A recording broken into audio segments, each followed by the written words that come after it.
Welcome to the Karma School of Business, a podcast about the private equity industry, business best practices, and real-time trends. I'm Sean Mooney, Blue Way's founder and CEO. In this episode, we have an amazing conversation with Chris Cathcart, managing partner with the Halifax Group. Enjoy.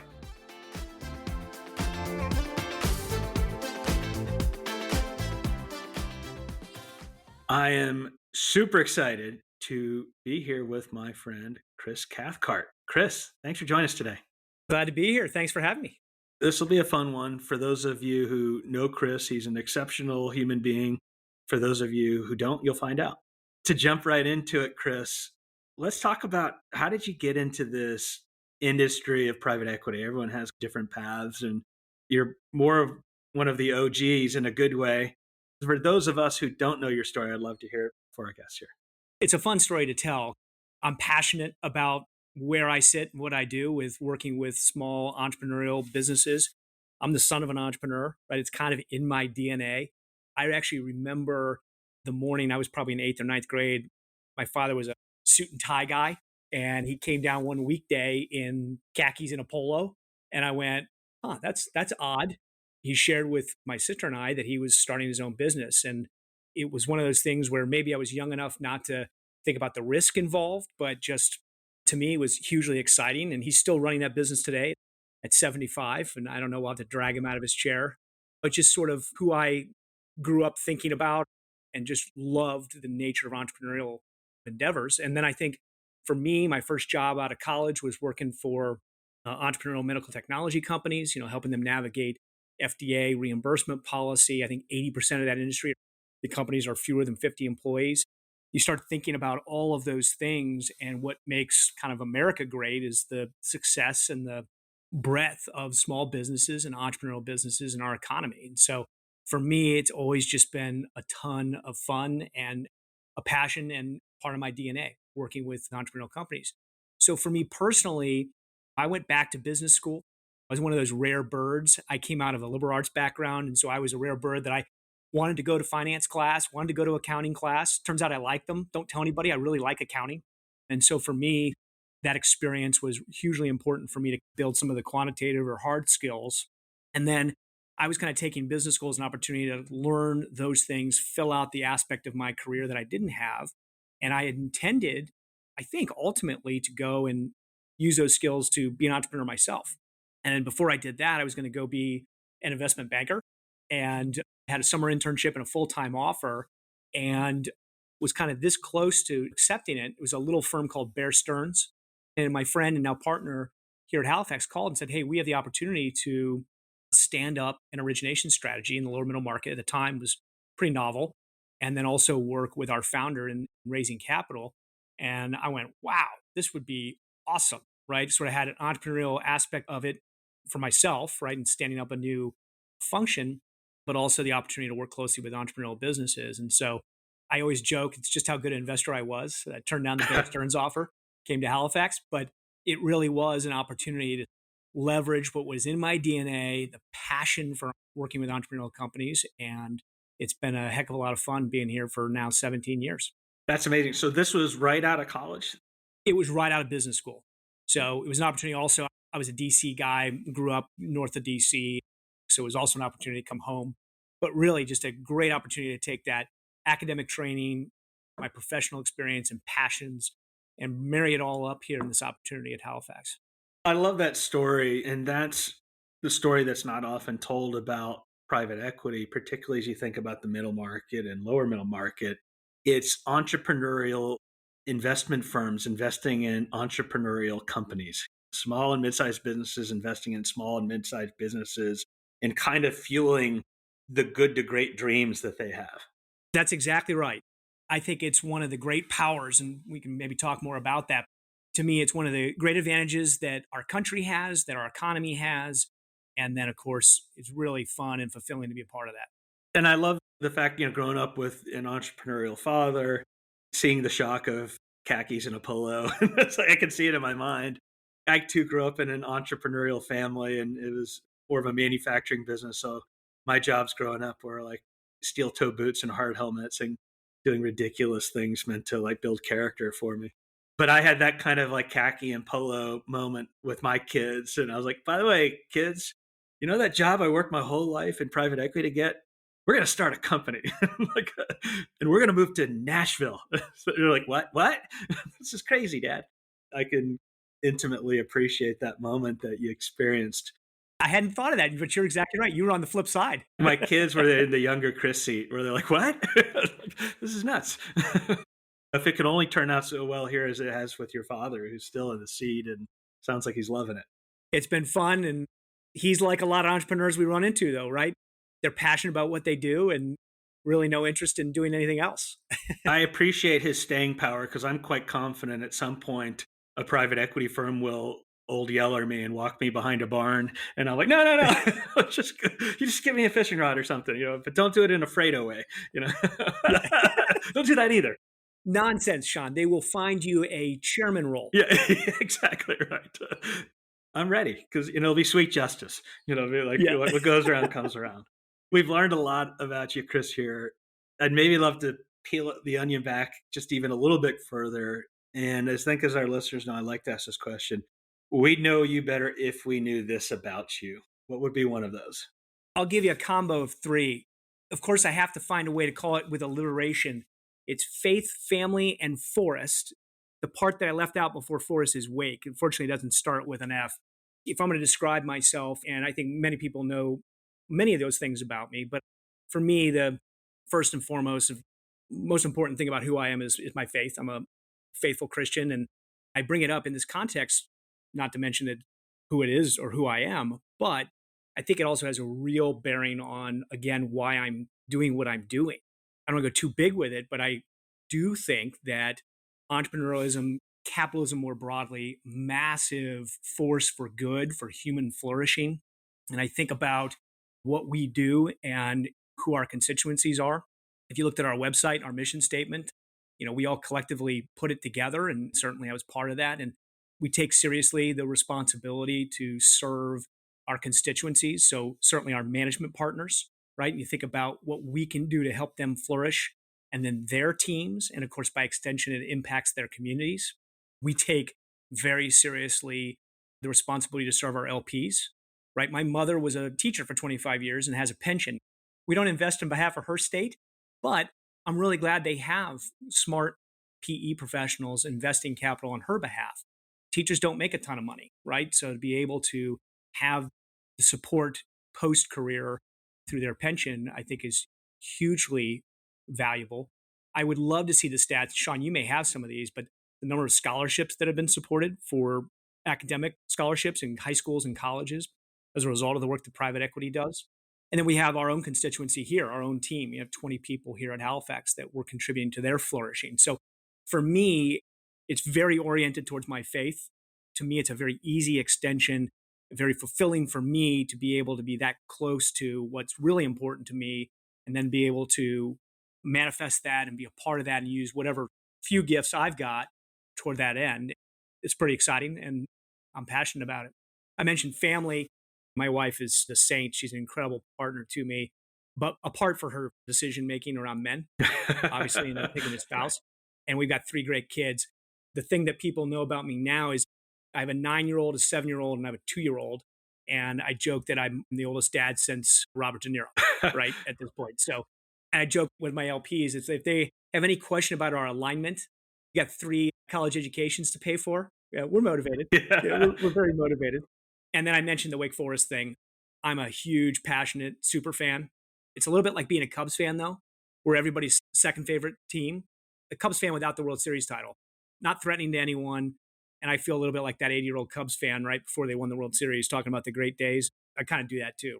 I was at Wake during the Tim Duncan era, so I wistfully long for the return of those days on the hard court. But those are the 3 things I think that people should know about me. I love those answers, and once again kind of resonate, which is why we get along or have gone along so well over time. Is the faith side, I'm absolutely in that bucket, although I come from the Catholic variety. I also understand the guilt part of at least the branch that I came through. So that's good. It keeps me honest. And then there's certainly, I similarly have a saint of a wife who is, thank goodness for our parents, because if it were up to me, they'd be in a lot of trouble. I can also very much similar. Remember iconic basketball teams of past as a Georgetown Hoya. There was a time in our history when we played basketball and we were quite good. Fingers crossed on the future. Well, it's funny. You and I have talked about this before. I have a banker friend in the industry. He's a huge Hoya supporter, and he makes the point that college basketball is better when you have the traditional powers involved. Georgetown, Wake, there were some great traditional powers. They need to return for the good of the game. There's always next season. That's what I'm. That's what I'm ready for. It's hard living, man. 100%. But that's what makes us so resilient, and probably part of the reason why you're so good at your job. That's right. We learn to dust ourselves off and get going in the next season. Yeah. So, Chris, maybe to turn the page here, I'd love to get your perspective on how you think about elements and value in private equity. And we've talked about this here before on this show here is you get the rare privilege of seeing at this point companies that probably number in the thousands per year. And when we were both coming up, maybe if you saw 100, you're like, whoa. It just shows the maturation of the business. And I always found it so hard to process. You couldn't read 1,000 sims in a year. And so you needed a yardstick of here's what I'm looking for. And through pattern recognition, it just got better and better and better.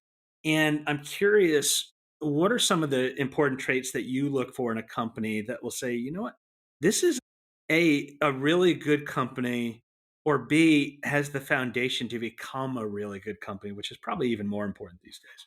That's a hard one, as you know, to pick one. You do see so many different businesses, and a lot of them do a lot of very special things. The one I think that, if I think back at all of our great investments, and over my 17 years at Halifax, but even before that, and certainly as we're evaluating businesses even now, I really think it comes down to excellent leadership in management. Now, it's important because you talked about the thousands that we'll look at every year. We don't get to meet management in all of those, right? And that's one of the great advantages of being a private investor, right? There's several, but I think that's one of the great advantages that we get to know management. But as I think about the really successful investments, they've had really incredible leaders in the C suite, entrepreneurs, founders, management teams. And I think they certainly have been very strategic thinkers. They have a great facility with the numbers. They know the various parts of their business, how they're impacting change, how they're dealing with change, how that's going to inform their decisions going forward. But I think a core of some of this then is also the team they assemble around them, which I think is a great leadership quality. We actually were with a management team this week. I had dinner with them on Monday night, and I was really struck as I was talking to a number of them and listening to them talk amongst themselves. They talked about specifically, they'd say, I have these really great skills, but she has a totally different set of skills. And together we were able to attack this problem in a really novel way. And it struck me that the leaders of this business had assembled a team who were certainly talented, certainly smart, certainly hardworking, but they were complementary. And the sort of the quintessential, the whole is greater than the sum of the parts. By the way, it helped that they seemed to really like each other too. And those things are probably not unrelated, but it was really, I thought, another excellent real time example of terrific leadership. And by the way, the proof is in the pudding. The business is superbly excellent in so many ways. But I put that leadership capability, the management team, at sort of the top of the list. And then we've seen it obviously partnered up with these folks over time. So I think to me, that's the number one that I can point to from my seat, the number one quality that I've seen that makes businesses truly special. Those are really, really spot on points. And if you think about even the era we're living in, I look at through the lens of what we're doing at Blue Wave is the more and more people talk about our future robot overlords and ChatGPT, the more and more we get needs for recruiting executives. And it's part because maybe that magic hasn't happened yet and they haven't built those complementary skill sets. But if you think about a fully formed company that pings all of those, it's the ones who have already done that. So for any CEO out there, start building that team that has that complementary set of as close to A's that you can get as possible.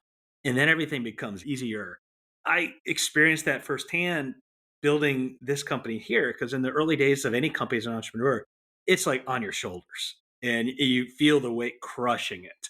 And then eventually you say, oh, I'm going to bring in really good people. And then they do their thing. And you're like, whoa, this is pretty amazing.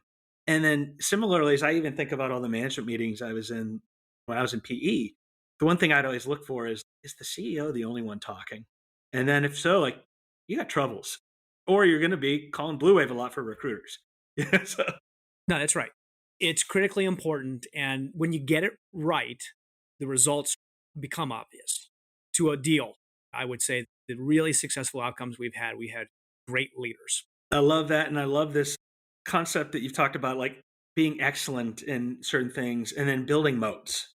Because that's where I think a lot of leaders maybe sometimes forget is they can build a great thing, but the chess of business is multidimensional. You do something, someone else is going to do something in a competitive landscape. So you got to build concentric circles of protection around what you're building, not just build something and think it's going to last. That's right. And in services land, at least for me, it's less obvious. You do have to get in, understand precisely what they're doing, and get close to management and understand how they're viewing that marketplace. Today's episode is brought to you by Blue Wave. Building a business is hard. Top third parties can help you create value with speed and certainty, but it's difficult to know who's best. That's why you need the Business Builders Network. Visit Blue Wave at bluwave.net to learn more and start a project today. It's kind of a good segue here in terms of as we look at the evolution, while we were in the early days of PE, it was in some ways buy low, sell high. Let's be candid.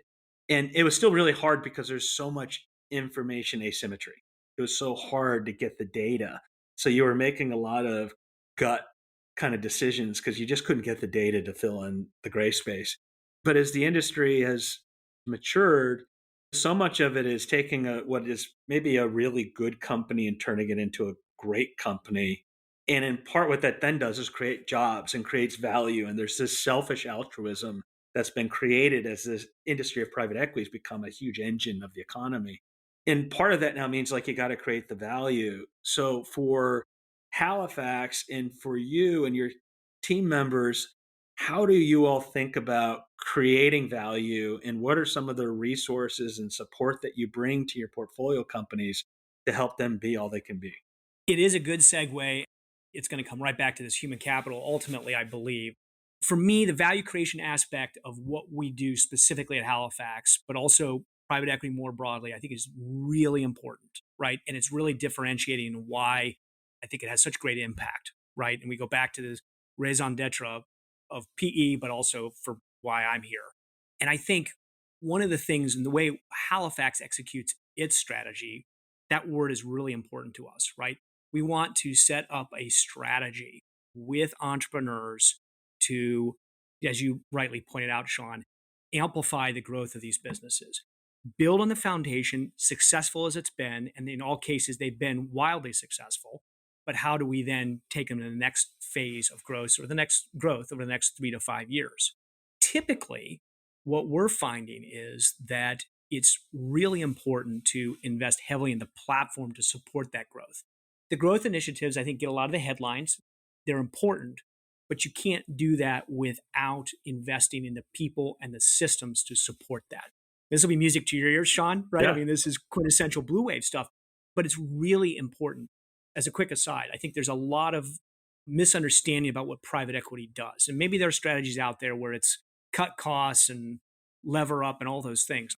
At least in the lower middle market, and specifically at Halifax, it's far more about investing in the people, meaning a lot of times adding people. And it's certainly about adding systems. I give a kind of an interesting example. So when I got here 17 years ago, one of the very first things I did is I set up a little survey and had conversations with many of our portfolio companies and also our prior portfolio companies at the time. And one of the conversations I had with a really successful entrepreneur, and our partnership with him was extraordinarily successful. He was very, very thoughtful, a very novel model that he was exploiting in his industry. But he said something that was really impactful to me. He said, Chris, before my partnership with Halifax, look, I was a manager of my business, but I was also a husband and father. So I was making decisions, at least deep down in my heart, I was making a decision about how I invest a dollar in my business, or is it a dollar that goes in the college fund? Said another way, that's a very expensive decision. It's his own capital, no clear answer about when that dollar would come back and if it would come back as $2 or 50 cents. And so for him, very expensive approach to making managerial decisions.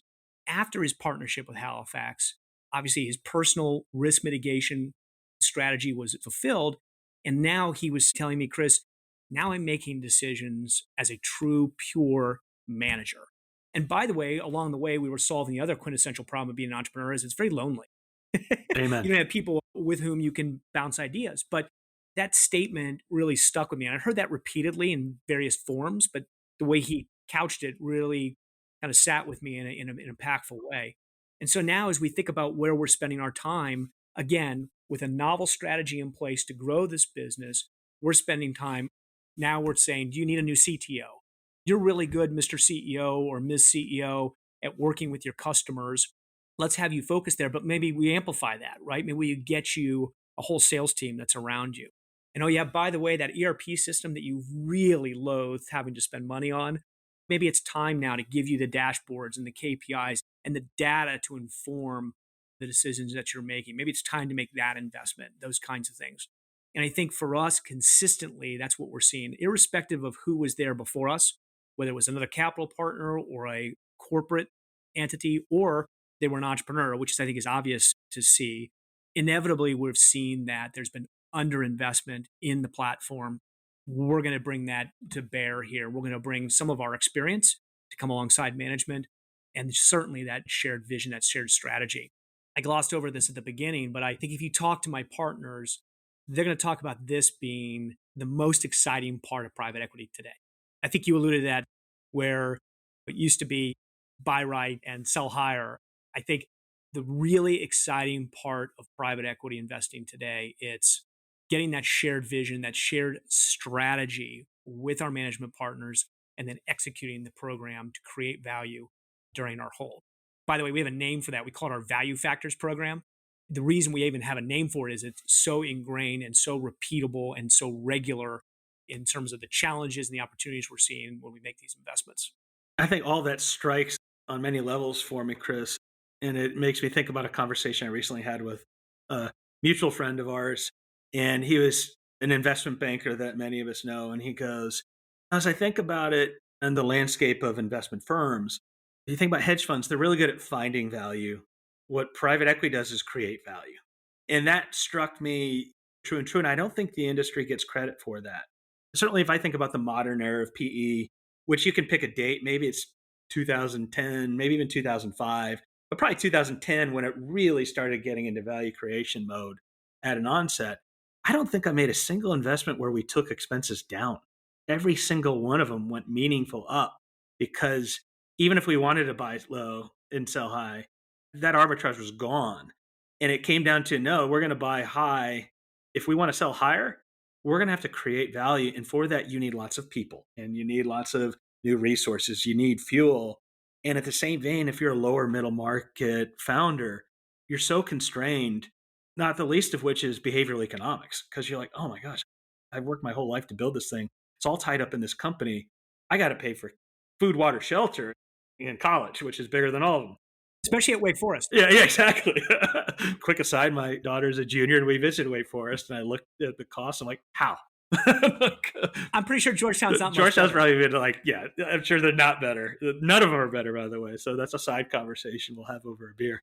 But it's this whole idea of not only are you creating value, but you're empowering the entrepreneurs to do so by taking some of the risk off their plate so they can go back to their more natural selves of saying, I'm going to take more informed risk to create more value. And if I can take some of the basics off the table, then that frees me to be who I know I can be while not constantly living under the sword of Damocles. Yeah. I mean, look, it ties back to where we started the conversation. I'm kind of a true believer, right? I mean, I really do believe that we sit in a very unique spot, right, in this economy that we're in, leveraging really a lot of great financial capital and human capital to make businesses better. And ultimately, that serves the communities the businesses are in, the people that are making up the business, our investors, of course, and their communities. It all comes back and I think is self-reinforcing and is really a unique and special opportunity to be a part of that. I agree with you. Over the last 10, 15, 20 years, it's become very evident, right? Even as probably there were folks that were doing that before, but very evident today that the value is going to be created by investing in these businesses and creating value together with these management teams. And I completely agree. And to be fair to all of us, not everyone gets it right all the time. And so I don't mean for us to be so like, oh, it's all perfection. Democracy and capitalism are not perfect processes, but I think the vast majority of the time, this industry is doing things really, really well. And it's good to see it from your vantage and how you all are doing this because are you going to get right 100% of the time? No. If you were getting things 100% of the time, we'd all be retired. And so, and bored. We'd be AI. Yeah, yeah, exactly. Exactly. So, with that in mind, this whole idea that life and business are these journeys, the world is constantly changing. And if you think it's not changing, then it's running right by you. And so, we're in this unique period in history. But for you and your team members in your portfolio companies, what are some of the top value creation opportunities that you're thematically engaging with your portco leaders? And as a proxy, this is probably something that other business leaders should be thinking about as well. The thing that we're seeing regularly and repeatedly is this investment in the platform. There is very rarely a company we're coming and touching and being involved with that has invested in every aspect of their operations and their systems that they'd want to. It's not that these management teams don't know they need it. They do. They want to invest in it. But in the land of scarce capital and in the land of balancing risk and reward, they're making decisions to say, well, you know what? I'm not going to invest here right now because I'm investing over here. But in a world where they have the freedom to make decisions as a pure manager, they are going to invest in their platform. They're going to invest in their systems and they're regularly invest in people. That's the key theme that we're consistently seeing. We saw it last year. We saw it the year before. We're going to see it now in real time as we're looking at investments and in the future. To me, it's thematic in that it is consistently an area where business leaders have not invested in their businesses in a way that unlocks value or allows you to unlock value. I'd say the other thing related to that that's maybe not as obvious is it's clarifying, right? That's the other thing that we oftentimes are seeing is there's inherent complexity in these businesses when we arrive. And if we can, again, back to this creating a strategy, shared strategy together, even before we make the investment, we're coming alongside management team. We're talking about their vision. We're adding our experience and thoughts and resources. We're contemplating a new strategy for the business. And inevitably, it's going to be part of clarifying the mission, removing the complexity that has developed over time, such that then we've got clear opportunity. Okay, here's the strategy. Here are the 5 pillars that make that strategy up. They're going to be aspects of platform building. They're going to be aspects of growth and repositioning of the business, but very clear. And then that allows you then to be singular in your focus of what are we ultimately aiming to do by the time we're finished with our season with the business. And for the entrepreneur to think about the next phase after Halifax. It's back to those core themes of sitting with management, building an honest strategy, creating a strategy for the business, and then executing on the key elements there. I really like how you frame that, Chris.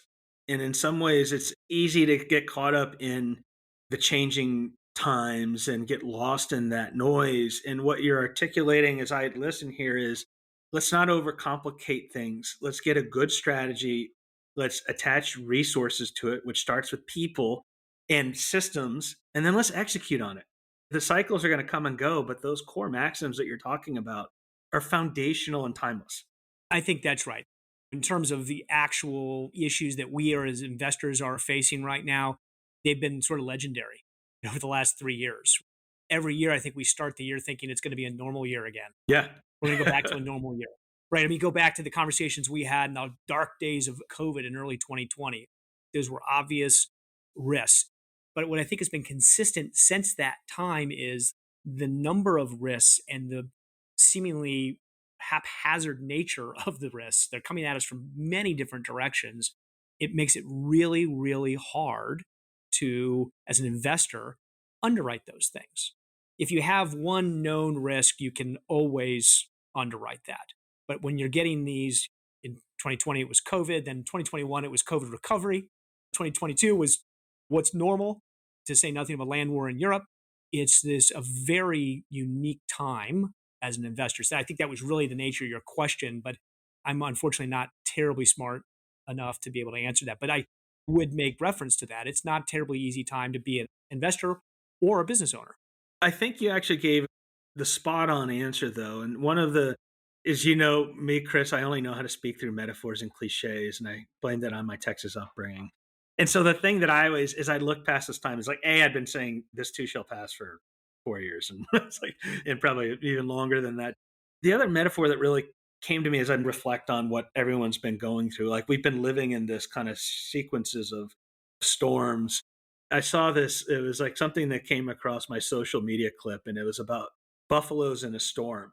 And what happens mostly in a storm is every other animal, every other species, they kind of hunker down. And then what buffaloes do is they go towards the storm and they march through it with this innate genetic understanding that they're going to get out of the storm faster if they walk it and they run towards it and they go through the storm. And that's exactly what we saw PE doing. And we see it time and time again is you all like, no, we're going forward. We're going to get through this because we're going to get out of it before everyone. And what you're articulating is like, no, we're just going to stick to the basics. We're going to go onward. Let's get through this. And we're going to all get out of it faster. And the data shows that through and through as well. Amen. You have always been a great evangelist for our industry, Sean, and we appreciate it. But I think you're spot on.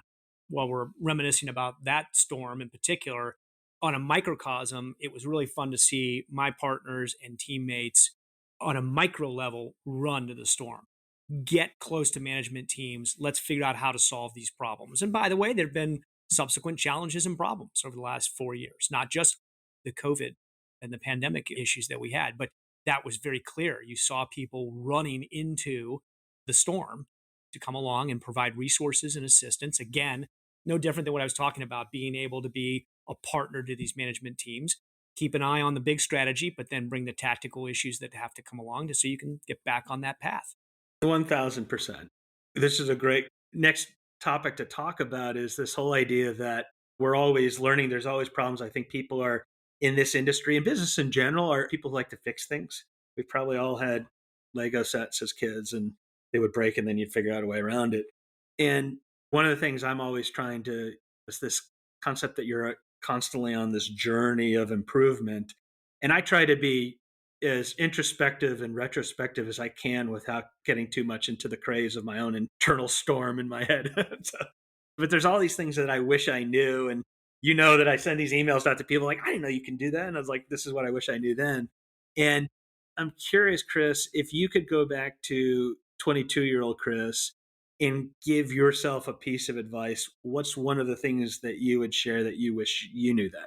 Apart from giving him advice that being a dad in your mid 40s is questionable. Exactly. Said more positively, being a dad's a young man's game. Just leave it at that. It's funny because I think the way you approach it with your emails, that I like a lot. And I think it would inform what I would advise myself or other 22-year-olds today. Well, there are two things, part of which is sort of you can't get. I mean, I think it's patience and perspective. Perspective, the truth of the matter is you only get that by being 50 and by being 75. We'll have different perspective as you get more experience. And so maybe the only way to really do it as a 22-year-old is get good mentors, right? You have to sort of synthesize the perspective. And that's important. And it's hard to do, right? You want to find people who you trust, who have the same values alignment, who have analogous experiences. And I think that's the way you have to do that. But the patience thing would be advice I'd give to myself. I don't think I had the maturity to look at different seasons of my life are great opportunities to learn. I look at our younger professionals, by the way, whether they're on the investment banking side or they're in their private equity, and maybe it's because we have this sort of in our industry, a 2 to 3 year window that each professional that you kind of go through. But the young professionals who are really excellent are the ones that seem to approach each of these seasons as an opportunity to learn. So every task, every deal, every day-to-day interaction is an opportunity to learn more about business, to learn more about their trade, to learn more about anything that they're interested in. But that's how they attack it. And they want more and more and more. I gave this advice actually to a Wake Forest senior recently. He's going to go and join a middle market investment bank that we all know well, very, very good. He knows he's going to work really hard. that was the advice I gave him. I said, listen, take this next 2 or 3 years and think about it as an extension of your academic career. Fortunately, you're going to be remunerated rather than having to go the other direction, but you're going to learn in this phase of your career. And then the next 2 to 3 year stint, you're going to learn something more. I didn't sort of realize that until I went to business school, right? I was going back, I was going to pick up these and complete that, but fill in the pie chart of my personal development and the stuff I hadn't gotten. And then that would have been my investment banking approach as well. I would have done 2 or 3 years there again to learn everything I can about how businesses work. That's sort of the approach I wish I had learned earlier and appreciated earlier. And I think for today, and I think this is true particularly for folks in our industry where you got a lot of really smart, ambitious, hardworking people, I see, and I was guilty of this too, a lot of happy feet. Whereas looking back on it, take it as this really special opportunity to learn as much as you can and have the patience to do it. That would be my counsel to myself, and wish I had the maturity then that many of my colleagues do. I see it. They have it. So it's neat to see. I think that's really, really profound advice. In some ways, it also just even hits me as I think about just where I am in my life. Many people in our industry and in people who've been successful, you kind of have this concept of you never cross a finish line. What that means, though, it can be daunting because you're on this endless race and there's no break to it. It can be fatiguing. And at times that also causes me to lose perspective on like the mile markers and the seasons as they're turning. I love your concept of seasons because it has that concept of perpetuity, but it breaks it up into natural waypoints where you can more naturally kind of experience and reflect on and appreciate the growth and the wins in between versus this one ongoing kind of march that you're just trying to run faster and faster. So it really struck me as you were saying that. I was like, that's a great way to think about not only having this idea that you're perpetually trying to get better and improve and go faster and better and faster, but it's a process. It goes through these seasons and you can have these natural delineations to take a breath, look left or right and go, yeah, I got something done. That's right. And let's face it, gives perspective and meaning to what inevitably there are going to be long, arduous days in our industry. And so having that perspective and that patience, I think, helps endure. I love it. So I think that is great advice. I'm going to add that metaphor to my roster so everyone's going to be wondering why I'm talking about seasons in about 2 days from now. Chris, this has been a really, really not only fun, but informative, educational conversation where I learned all sorts of things that I wish I knew before. So thank you so much for sharing it and joining us and investing your time in imparting the things that you've learned over time. Thanks for having me, Sean. A lot of fun. Absolutely. Talk soon.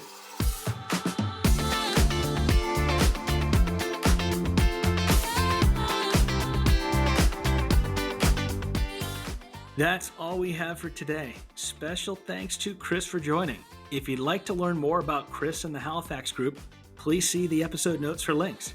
Please continue to look for the Karma School of Business podcast anywhere you find your favorite podcasts. We truly appreciate your support. If you like what you hear, please follow, rate, review, and share. It really helps us when you do this, so thank you in advance. In the meantime, if you want to be connected with the world's best in class, best of the best, private equity grade professional service providers, independent consultants, interim executives that are deployed by the best business builders in the world of private equity, give us a call or visit our website at bluewave.net. That's BLUWAVE, and we'll support your success. Onward.